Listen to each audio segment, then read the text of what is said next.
कहानी की शुरुआत होती है दूसरे विश्व युद्ध के समय में, जहां यूएस फौज के लड़ाकू विमान पैसिफिक ओशियन के ऊपर उड़ रहे थे। लुइस अपने साथी फौजियों के साथ जापानी आइलैंड नाउरू को तबाह करने के मिशन पर निकला था। जल्द ही उन्होंने निशाने पर बॉम्ब धमाके कर दिए, पर अचानक कई जापानी प्लेन्स ने उन्हें चारों ओर से घेर लिया और उन पर लगातार हमला करने लगे। इससे उनके विमान के कई हिस्से टूट गए और ब्रेक्स भी फेल हो गई। पर पायलट फिल जैसे तैसे प्लेन को वहां से बाहर निकाल कर अपने बेस पर ले आया। आखिरकार ब्रेक न होने की वजह से बड़ी मुश्किल से उनकी लैंडिंग हुई। फिर हम देखते हैं कि कई साल पहले लुइस बचपन में काफी शैतानियां करता था। वो सिगरेट्स और शराब पीता था और चोरियां भी करने लगा था। एक दिन वो छिपकर शराब पीते हुए अपने बड़े भाई का बेसबॉल मैच देख रहा था, पर अचानक एक गार्ड ने उसे देख लिया, लेकिन वो जबरदस्त रफ्तार से भाग निकला। जब उसके भाई पीट ने उसे इतना तेज दौड़ते हुए देखा तो उसे एहसास हुआ कि अगर लुइस दौड़ में हिस्सा ले तो वो आसानी से जीत सकता है। इसीलिए अब पीट उसे ट्रेनिंग देने लगा और कुछ ही सालों में लुइस इतनी तेज दौड़ने लगा कि अब वो कोई भी दौड़ आसानी से जीत जाता। इस वजह से वो तूफान के नाम से मशहूर हो गया। एक बार तो उसने 1.5 किलोमीटर की दौड़ सिर्फ 4 मिनट में पूरी करके देश के सभी स्कूल्स का रिकॉर्ड तोड़ दिया। इसी वजह से लुइस को अमेरिका की तरफ से 1936 के बर्ली ओलंपिक्स में जाने का मौका मिला। जाने से पहले उसने अपने भाई को गले लगाकर उसका शुक्रिया अदा किया। जाते हुए पीट ने उसे समझाया कि एक पल का दर्द उसे जिंदगी भर की शोहरत दिला सकता है। इसके बाद दौड़ का दिन आया, जहां लुइस 5000 मीटर की रेस में हिस्सा ले रहा था। उसका पूरा परिवार रेडियो पर दौड़ के समाचार सुन रहा था, मगर जल्द ही कई मजबूत खिलाड़ियों ने लुइस को पीछे छोड़ दिया। पर लुइस भी पूरा जोर लगाकर दौड़ा और कई खिलाड़ियों से आगे निकल गया, मगर आखिरकार उसने 8वें नंबर पर दौड़ खत्म की। अब उसने अगले ओलंपिक्स जो 1940 में टोक्यो में होने वाले थे, उनमें गोल्ड मेडल जीतने का फैसला किया। मगर जल्द ही दूसरे विश्व युद्ध के शुरू होने से उसका सपना चकनाचूर हो गया। वर्तमान समय में प्लेन लैंड करने के बाद फिल ने भगवान का शुक्रिया अदा किया तो लुइस ने कहा कि उसे भगवान पर यकीन नहीं है। खैर, अगले दिन से ही लुइस दौड़ने की ट्रेनिंग में लग गया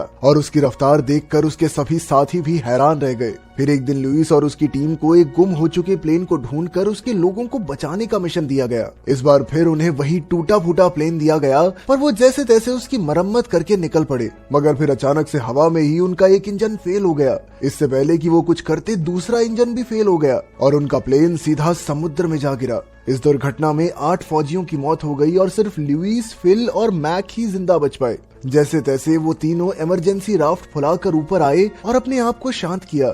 मैक तो बिल्कुल हिम्मत हार चुका था, पर बाकी दोनों में हौसला बाकी था। उनके पास खाने को कुछ ही चीजें थी और पीने के लिए 1 बोतल पानी। लुइस ने कहा कि वो सुबह और रात को चॉकलेट का एक टुकड़ा खाएंगे और दिन में बस 2 घूंट पानी पिएंगे। फिर रात को इतनी कड़ाके की ठंड में उन्हें सोना पड़ा। अगली सुबह एक प्लेन की आवाज से उनकी आंख खुली। उन्होंने बंदूक चलाकर प्लेन का ध्यान खींचने की कोशिश की, मगर कोई फायदा नहीं हुआ। बाद में लुइस ने देखा कि चॉकलेट के सारे डिब्बे तो खाली थे, क्योंकि सारी चॉकलेट मैक खा गया। ये देखकर लुइस को बहुत गुस्सा आया, पर उसने किसी तरह खुद को रोका। अब उन्हें इस समुद्र में बिना खाने और पानी के न जाने कितने दिन गुजारने थे। तभी अचानक एक पंछी उनकी कश्ती पर आकर बैठ गया और ये भूखे फौजी एकदम से उस पर झपट पड़े। उन्होंने इस पंछी को खाकर अपनी भूख शांत की, पर जल्द ही उन तीनों को उल्टी आ गई। इसके बाद उन्होंने पंछी के मांस को पानी में डालकर मछलियां पकड़ने का फैसला किया। जल्द ही उन्हें एक मछली मिली और सबने मिलकर उसे खाया, मगर धीरे धीरे उनकी हालत बिगड़ती जा रही थी। अचानक एक रात समुद्र में जोरदार तूफान आया और उन्हें लगा कि ये उनकी जिंदगी की आखिरी रात होगी। तब लुइस ने भगवान से प्रार्थना करते हुए कहा कि अगर तू है तो आज मुझे बचा ले, और अगर आज मैं बच गया तो सारी जिंदगी दूसरों की सेवा में बिताऊंगा। फिर चमत्कार हुआ और वो तीनों तूफान से बच निकले। अगली सुबह बारिश हुई और उन्होंने खुशी खुशी अपनी बोतल भर के पानी पिया। कुछ दिनों बाद तो वो एक शार्क को पकड़ने में कामयाब रहे, जिसका मांस खाकर उन्होंने कई दिन तक गुजारा किया। धीरे धीरे उन्हें समुद्र में 27 दिन हो चुके थे और फिर उन्हें आसमान में एक और प्लेन दिखाई दिया। उन्होंने फिर से बंदूक चलाकर प्लेन को बुलाया और प्लेन उनकी ओर मुड़ भी गया।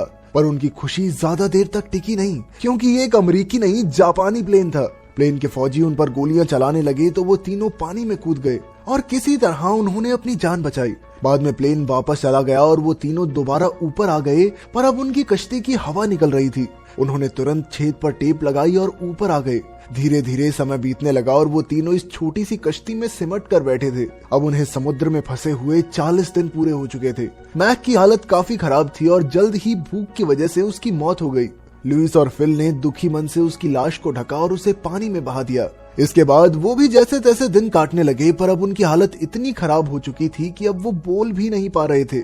47वें दिन बदकिस्मती से एक जापानी जहाज उनके पास आया और फौजियों ने उन्हें बंदी बना लिया। अब लुइस और फिल को गुलामों की तरह अंधेरे कमरों में कैद कर दिया गया। वहाँ उन्हें खाने के लिए थोड़े से चावल मिले तो वो भूखे कुत्तों की तरह सब कुछ निगल गए। फिर एक दिन जापानी कर्नल ने उन्हें बुलाकर अमेरिकी बॉम्ब्स के बारे में पूछताछ की। उनसे जानकारी लेकर लुइस और फिल को टोक्यो की जेल में भेज दिया गया। फिर वहाँ से उन्हें अलग अलग कैंप्स में ले जाया गया। लुइस ओमोरी डिटेंशन सेंटर में था, जहाँ वटनाबे नाम के एक निर्दयी ऑफिसर का हुक्म चलता था। जब वटनाबे सबको जेल के नियम बता रहा था तो लुइस ने उसकी आंखों में आंखें डालकर देखा और इस जुर्म के लिए वटनाबे ने उसे बुरी तरह पीटा। फिर उसे पूरा दिन खड़े रहने की सजा मिली। रात को कैंप में लुइस की मुलाकात बाकी अमेरिकी फौजियों से हुई। फिर अगले दिन वटनाबे ने सभी कैदियों को इकट्ठा करके उन कैदियों को छांटा जिनमें कोई ना कोई हुनर था।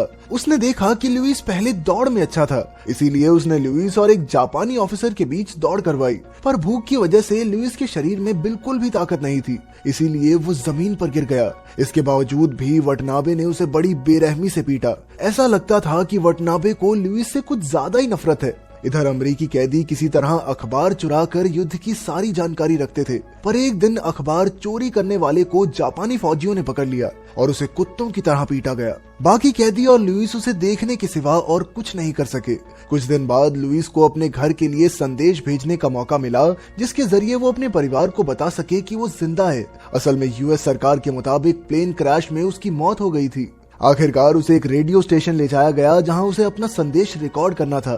साथ ही लुइस पर ये झूठ बोलने का दबाव बनाया गया कि यहाँ उस पर कोई अत्याचार नहीं हो रहा, ताकि अमेरिकी सरकार पर जापानी कैदियों को ढंग से रखने का दबाव बन सके। इसके बाद लुइस को काफी समय बाद अच्छा खाना खाने को मिला, मगर इसके बाद जापानी ऑफिसर्स ने उसे अमेरिका के खिलाफ भाषण देने को कहा। इसके बदले उसे जापान में एक अच्छी जिंदगी बिताने का लालच दिया गया। पर लुइस अपने देश के साथ गद्दारी करने को हरगिज तैयार नहीं था, इसीलिए उसे वापस जेल कैंप में भेज दिया गया। जब वो लौटा तो वटनाबे ने कहा कि लुइस भी उसकी तरह ताकतवर है और अगर वो युद्ध में ना होते तो शायद बहुत अच्छे दोस्त होते। पर क्योंकि लुइस ने ऑफिसर्स की बात नहीं मानी, इसलिए वटनाबे ने सभी कैदियों को लुइस के मुंह पर मुक्का मारने का हुक्म दिया। ये सजा पूरा दिन जारी रही और अंत में लुइस का चेहरा बुरी तरह जख्मी हो गया। फिर एक दिन ऑफिसर्स के मनोरंजन के लिए कैदियों को सिंड्रेला नाटक करने का हुक्म मिला। इस दौरान वटनाबे ने लुइस को बताया कि अब वो सार्जेंट बन गया है, इसीलिए कल वो ओमारी डिटेंशन सेंटर से जा रहा है। उसने लुइस से कहा कि मुझे बधाई दो,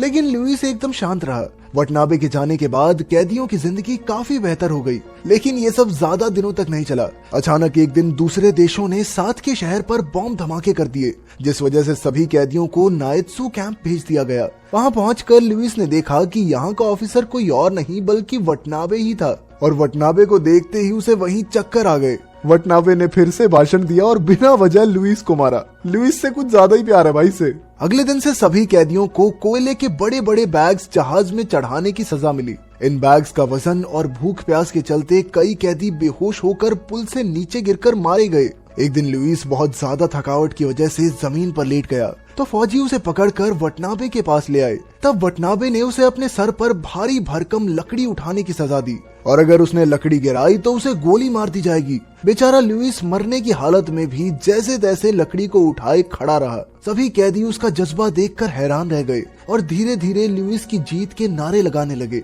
ये सुनकर लुइस का जोश और बढ़ गया और उसने वटनाबे की आंखों में आंखें डालकर लकड़ी और ऊंची उठा दी। ये देखकर वटनाबे गुस्से से तिलमिला उठा और उसने लुइस को खूब पीटा। अगली सुबह एक जापानी ऑफिसर ने ऐलान किया कि युद्ध खत्म हो चुका है और उसने सभी कैदियों को पास की ही एक नदी में नहाकर आने को कहा। पहले तो कैदियों को लगा कि उन्हें मार दिया जाएगा, पर अचानक आसमान से अमेरिकी प्लेन गुजरा और वो समझ गए कि आखिरकार युद्ध खत्म हो गया है। सारे कैदी बेहद खुश हुए और नाच गाकर जश्न मनाने लगे। इसी बीच लुइस वटनाबे से मिलने गया, पर तब तक वटनाबे बाकी जापानी फौजियों के साथ भाग गया था। तब लुइस जमीन पर बैठ गया और वटनाबे के बचपन की तस्वीर देखने लगा। आखिरकार लुइस और बाकी कैदी अपने देश वापस लौट आए, जहां उनके परिवार बेसब्री से उनका इंतजार कर रहे थे। ये एक सच्ची कहानी है जहां बाद में लुइस ने शादी की और उसके 2 बच्चे भी हुए। उसका भाई फिल भी जंग से जिंदा लौट आया। उधर वटनाबे भेष बदल कर छुप गया क्योंकि युद्ध में किए हुए अत्याचारों के बदले उसे सजा सुनाई जानी थी। वहीं लुइस ने अपना पूरा जीवन लोगों की सेवा में लगाकर भगवान से किए अपने वादे को पूरा किया। साथ ही उसने बुरे समय को भुलाकर जापानियों को माफ कर दिया और वो कई जापानी लोगों से भी मिला, लेकिन वटनाबे ने उससे मिलने से इनकार कर दिया। आखिरकार 80 साल की उम्र में ओलंपिक्स में दोबारा दौड़कर लुइस ने अपने सपने को पूरा किया। अगर वीडियो पसंद आई तो लाइक कर देना, चैनल को सब्सक्राइब कर देना। मिलते हैं अगली वीडियो में।